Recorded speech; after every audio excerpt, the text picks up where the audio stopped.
નમસ્કાર દર્શક મિત્રો, સત્યનું સંવિધાન ન્યૂઝમાં આપનું હાર્દિક સ્વાગત છે। ભાવનગર માર્કેટિંગ યાર્ડ ખાતે ડુંગળીના ભાવને નિયંત્રણમાં લાવવા માટે ખેડૂત આગેવાનો દ્વારા અનોખો વિરોધ પ્રદર્શન કરવામાં આવ્યો, જેમાં સરકારની કુનીતિને લીધે ખેડૂતોને પારાવાર નુકસાન થતું હોય છે, તો સરકાર દ્વારા કોઈ ઉચ્ચ પગલાં ન ભરાતા ખેડૂતો આગેવાનો દ્વારા માર્કેટિંગ યાર્ડ ખાતે પ્રદર્શન કરવામાં આવ્યું હતું।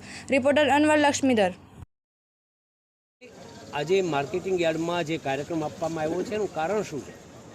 મારું નામ વાળા ભરત પોપટભા, પ્રદેશ પ્રમુખ ખેડૂત કલ્યાણ સંગઠન। અત્યારે જે માર્કેટિંગ યાર્ડમાં કાર્યક્રમ આપવામાં આવ્યો છે એનું મુખ્ય કારણ છે કે 12મા મહિનાની અંદર 8મી તારીખે સરકારે જે ડુંગળીની નિકાસબંધી કરી અને એ આજે 2 મહિના થઈ ગયા। વચ્ચે 12મા મહિનામાં 18 તારીખે આપ સૌની હાજરીમાં અમે અહીંયા જ પ્રોગ્રામ આપ્યો હતો, ત્યારે આપણા માનનીય ધારાસભ્યશ્રી અને પાછા એ ભાજપના પક્ષના ઉપાધ્યક્ષ છે એવા ભારતીબેન શિયાળે દિલ્હી હતા, પણ એને ખાતરી આપી હતી અને એનું પ્રતિનિધિ મંડળ આપ સૌની અને અમારા ખેડૂત આગેવાનોની હાજરીમાં ખાતરી આપી હતી કે 24-48 કલાકમાં તમારો ડુંગળીનો આ પ્રશ્ન છે ખેડૂતોનો ઉકેલાઈ જશે।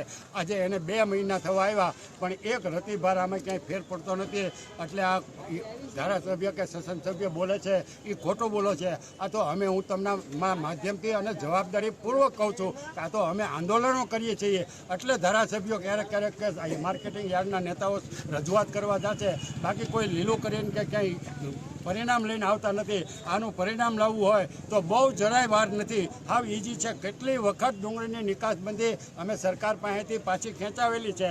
આ નિકાસબંધી છે એ કોઈ કાયદોય નથી, કોઈ હુકમે નથી, કોઈ બંધારણીય નિયમે નથી, ખાલી એક હુકમ કરેલો છે કે ડુંગળી નિકાસબંધી નહીં તો એ હટાવી લે તો વાંધો હું। અત્યારે દુનિયાભરના દેશોમાં અડધાથી વધારે દેશના લોકો 1 કિલો ડુંગળી 200 થી 500 રૂપિયાની કિલો ખાય છે।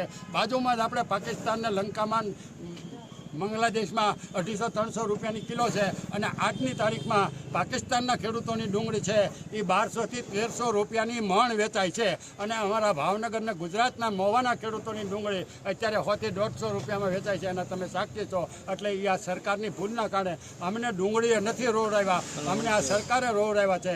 અને અત્યારે સરકાર ફતવા કરે છે કે સ્વામિનાથન કૃષિ નિષ્ણાતને જે એને ભારત રત્ન આપ્યો અને ચૌધરી ચરણસિંહજીને ભારત રત્ન આપીને એનો રાજકીય રોટલા, બાકી તમારે ભારત રત્ન એને આપ્યા એ બરાબર છે, પણ એનો તમારે અમલ કરવાનો હતો, એ તમે આજ સુધી 20 વર્ષથી નથી કર્યો।